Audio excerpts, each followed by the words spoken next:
Hello and welcome. My name's Jackie Vish and I'm a Principal Advisor at Ecosystem. Working in banking, I know that modernising mission-critical infrastructure is far more than technology alone.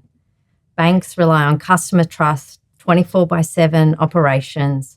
They have complex operating models, partner ecosystems, and deep engineering problems to solve. Recently, the Commonwealth Bank of Australia embarked on one of the region's largest core banking modernisation programs. They had to solve to trust, they had to look at the deep engineering expertise required, partnership, collaboration, and ultimately really keen to hear about the business outcomes that were derived. So I'd like to welcome Simon Davies, General Manager of Retail Platforms and Engineering, and also Robert Shamali, Client Partner at Red Hat.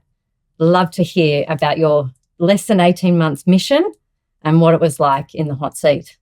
So maybe to start with for you, Simon, first. So core banking platform at the Commonwealth Bank of Australia, maybe give us some insights around it and really why you embarked on this transformation. Yeah, core banking for banks is really the system that underpins a lot of what you do. It's the transaction engine. Now, for CBA, that's the transaction engine behind about 90% of all of our customer accounts. In a very real sense, it's kind of the heart of our organization. And then with CBA being the largest bank in Australia, it's fair to say that it's also systemically critical, like national financial services infrastructure. Now, the platform that we had served us very, very well. It was absolutely rock solid. However, we were approaching a vendor end of service event. Now, obviously, for a platform of this kind of obligation, you can't really run that with that end of service posture, risk of vulnerabilities for something that essentially your customers are trusting you with their financial well-being on. So that was the main impetus for this. But then if we looked at this platform, we were really honest with ourselves. We also understood that our strategic ambition for the bank that we wanted to build for the future was really bounded by the architecture that we had on this platform. As resilient as it was, there was friction with being able to move that rich data across the organization and interoperability with the broad ecosystem of technology that we were building around it. There were also some operational fragilities that were starting to expose themselves. So this was a mainframe-based platform that we were running on, and we started to see knowledge and skill attrition as time went on. Yeah, thanks for that, Simon. And maybe just give us a bit of some statistics around the bank and, what is actually the customer posture? What's the types of transactions that we're talking about running through this engine? Yeah. So this platform does 40% of all liquidity movements in the Australian economy. So, that's almost 1 in 2 times someone pays for a coffee or, processes their school fees. That flows through this platform. So it actually does over 70 million transactions a day at peak, which is really our Christmas period, as you might imagine. It's over 4,500 transactions per second, supporting our 70 million customers directly. But obviously, our customers' interactions with the broader economy are also reflected in this system. So it was sort of really, really high stakes for us. And maybe the team, that broader team that sat behind it, how big was it as a core? And, again, as we talked about, it is just not technology. It is a broader ecosystem of team members. It is. It's the corpus of the team that worked on this. So that's all of the code refactoring, all of the design, all of the test automation that we built. It was probably at its peak about 300 people, but extending on the analogy of this being the heart of the bank, right? There's a lot of limbs and organs, et cetera, that rely on this. Yeah. So it had to be a whole of bank effort to make sure that the change that we put in didn't impact those limbs and those organs. So huge amount of effort across the bank, validating testing outputs, comparing files that come out the back in the batch process that feed like regulatory reporting, treasury, all of that sort of stuff. If you cover all of the people who were involved in this at some point, you're probably talking about 500 people. There were like 500 people at 3 or 4 in the morning scrambling to get coffee, sit down at their desks and work together to get this over the line. Oh, excellent. But again, getting to that big red button of go live, I can only imagine the relief of the whole team. Maybe if we think about the partners involved, again, you're moving from one technology mainframe into a cloud-based technology. What were the partner ecosystem like, and what were those engineering, the technical engineering complexities that you had to work through? It was a big shift for us, but cloud is where we've invested a lot of our technology effort recently. We see it as a bit of an ecosystem for innovation. So we knew that the platform that we needed to move to needed to solve those interoperability and data friction challenges. So it was a fundamentally different architecture, and that required a fundamentally different set of skills to the ones that had served us so well in the past. We also needed to replicate some of the non-functional, non-negotiables that we saw with that mainframe environment, particularly around resilience and performance. Mm-hmm. To do that, to re-architect this platform on now an x86 architecture on public cloud, we actually needed to invent a whole bunch of new solutions to hit those recovery targets. Like a really good example, we started off with a failover time of about 15, 16 minutes, which in itself was an improvement over where we came from on mainframe, which was, if everyone's warmed up and ready to go, best case you're doing like 30 minutes. Mm-hmm. But we wanted to set ambitious targets. We were presented with the 16 minutes and we kind of collectively sat down and said, we think we can do better. So along with AWS and Red Hat, we actually re-engineered the entire clustering solution so we could achieve like sub 2-minute failovers for this. And there are a number of examples like that where we really had to push the limits beyond what had really been done with this architecture before, just because of the scale that we're operating at. Thanks, Simon. That was so insightful. And I'm really interested to bring you in now, Robert. If we think about those engineering complexities and the engineering challenges, what were they? What did you have to overcome? Maybe you can go a bit deeper into those for me. From the outset, what impressed me was the ambition and complexity of what CBA was embarking on.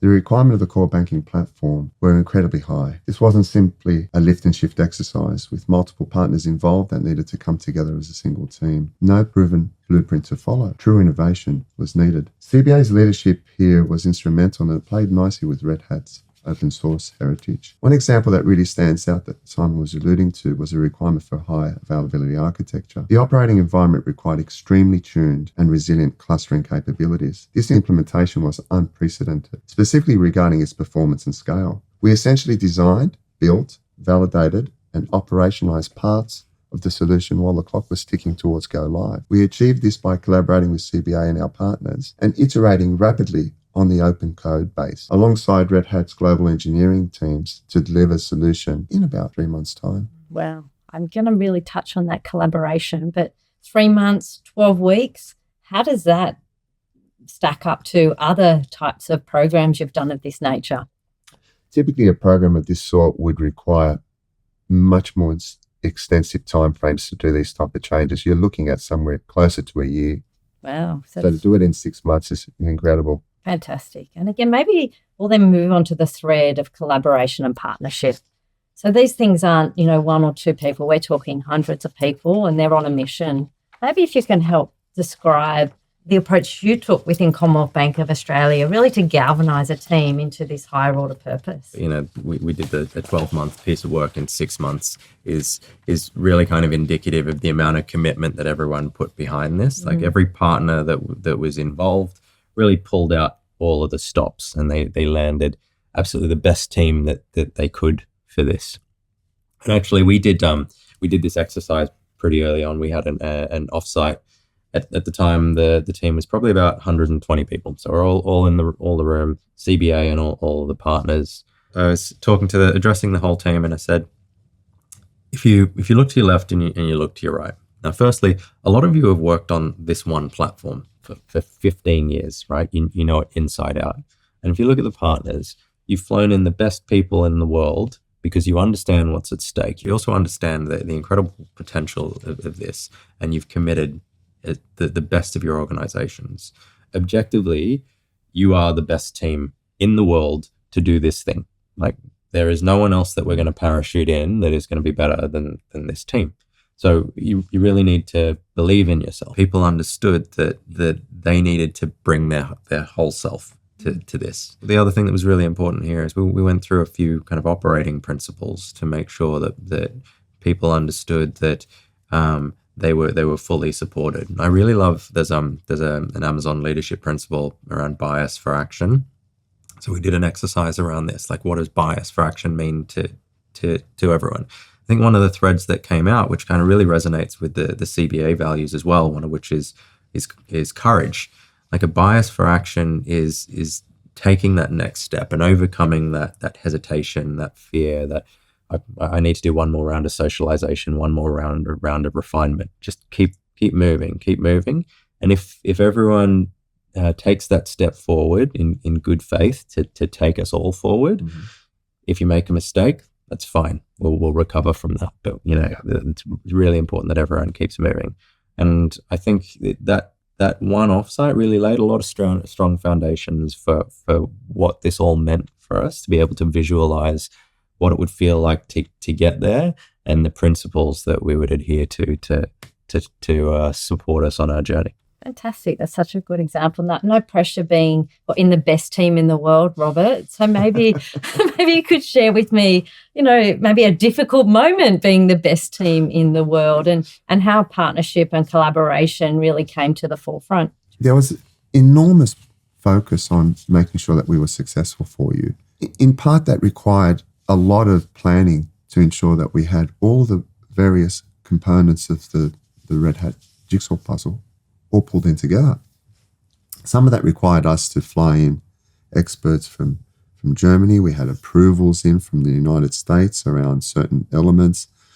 We had oversight by management. We had built a team made up of certainly 3 distinct areas. One of those areas was the executive alignment. So we had executive sponsorship all the way up to our executive vice presidents. And they were there overseeing any escalations that were needed or that came up. Okay. And of course, because of the high focus of CBA as a client for us, they were there in case executive to executive conversations needed to occur. Then at the engagement level, we had 2 distinct functional areas coming together as one. We had the technology people coming together to build and test and design and do the things that we needed them to do. And then we had the support teams who were going to be supporting this environment. And typically these teams get best functional outcomes out of them when they're working together. And so as we prepare for going live, and we wanted to make sure that there was no gaps between what was designed on paper and in systems, and our team's ability to respond to those ticket alerts or support alerts that came up. Excellent. Thank you. Now, is there a specific moment or example that you'd like to share that really to bring it to life, that collaboration? There were a lot of hurdles along the way, understandably. And I think the way that we worked through them as a team was really kind of special. People don't vocalize it, but there's a subtle attribution of blame when something goes wrong. We actually had 2 shots at this, so everything was going well. Hurdles, absolutely, but as a team, we were able to solve every problem, and we got to the go live event, and it felt like we absolutely had this in the bag. On that morning, however, we rehearsed the go live run sheet over and over until it was absolutely human rhythm. I often compare it to like preparing for a moon landing. That's what it felt like. Yes. We're on a mission. We're moon landing. Yeah, completely. And everything's going fantastically well. We're ahead of time, blah, blah, blah. And then we hit an issue within the broader ecosystem. And, those are the moments where like people can fall apart, right? It's like we were running on adrenaline, like we gave it everything, and now like there's a problem somewhere else, and it's easy to blame others for creating this problem for you. But I mean, testament to the amount of preparation that we did in this. Everyone knew exactly what to do. So everyone stayed calm and collected, rolled the thing back. But what was really amazing was, what happened afterwards. We picked ourselves up, and we kind of expected everyone to be a little bit deflated, want to do a little bit of soul searching. We talked to the team about, when are we ready to do this again? Give it another go. And unequivocally, everyone we want to do it like as soon as possible. Yeah. So we came back next week, and we absolutely nailed it. Ran even better than the week before, incorporating everything we'd learned from the last one. And I think that was a really strong testament to like how as a collective we all just came together on mission. Just that belief belief in what we were doing, and the belief that we could do it. No, that's a really good example. Thank you for sharing. Ultimately, these big programs are looking at, the day two. It's not about the program. It's actually about what comes after and those business outcomes and the outlook of such a huge modernisation program. Maybe, Simon, you could share some of, we're now 6 months post go live, and as often we say, go live is just a date, and actually value is accretive over the periods afterwards. So maybe you can share some of the business outcomes that have been achieved since go live. Yeah, it's a good question, because I do think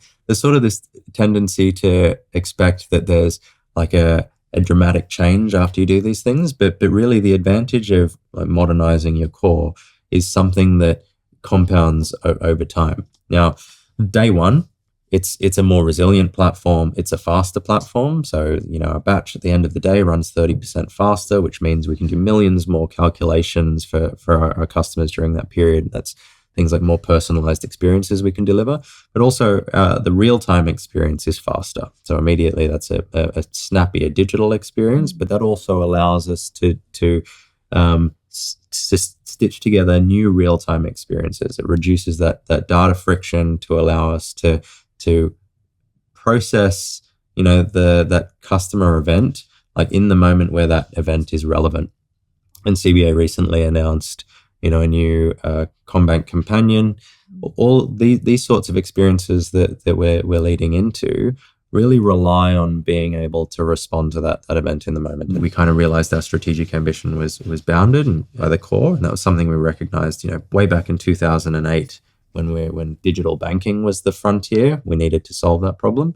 And this is similar. It's kind of the same pattern repeating itself. We recognize that our ambitions for real-time behavioral and even agentic banking were constrained by where we were. And that what we've done now has really unlocked that potential in a very big way for us. Thanks, Simon. That was super, super insightful. The outcomes that the business has achieved already, but also you've built the platform for the future. So you're really enabling the bank to take that next wave of innovation. Maybe, Robert, can I ask you, what can other banks learn from this mainframe to public cloud program? What are those lessons that you could share with them? Yeah, absolutely. I think one of the first thing that comes to mind is don't underestimate how complex these environments are, and the work that's needed to work through each item. The devil's in the detail in a way, and having the expert team around you to support you through that is really important. Secondly, a lot of organizations think that once they move to the cloud, the work is done. Really, day two is more important than go live. And you'll have setbacks along the way, so make sure you've got the team collectively around you to support you, and go ahead and solve those problems as they arise.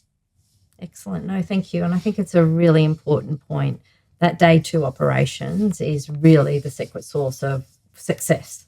So maybe, Simon, last question is, what's the one thing that comes to mind when you reflect back on this huge core banking modernisation program that you led at Commonwealth Bank? Yeah, I belief was really important here. The belief in what we're doing, like why it was important, but the belief that we could do it, that this was objectively the best team in the world to pull this off. And that was important for the team themselves. But it was important that team knew that the entire bank and all of our partner organizations like Red Hat, all of their leadership, they believed we could do this, and they were supporting us every step of the way.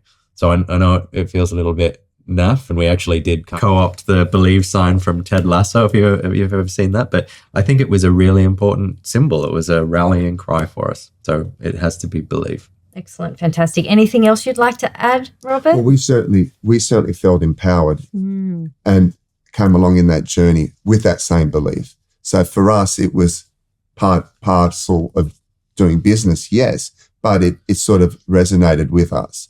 And I think that point really helped us feel secured as part of the team to be able to go away and do our things, not feel like, okay, they're a vendor, they're on the hook.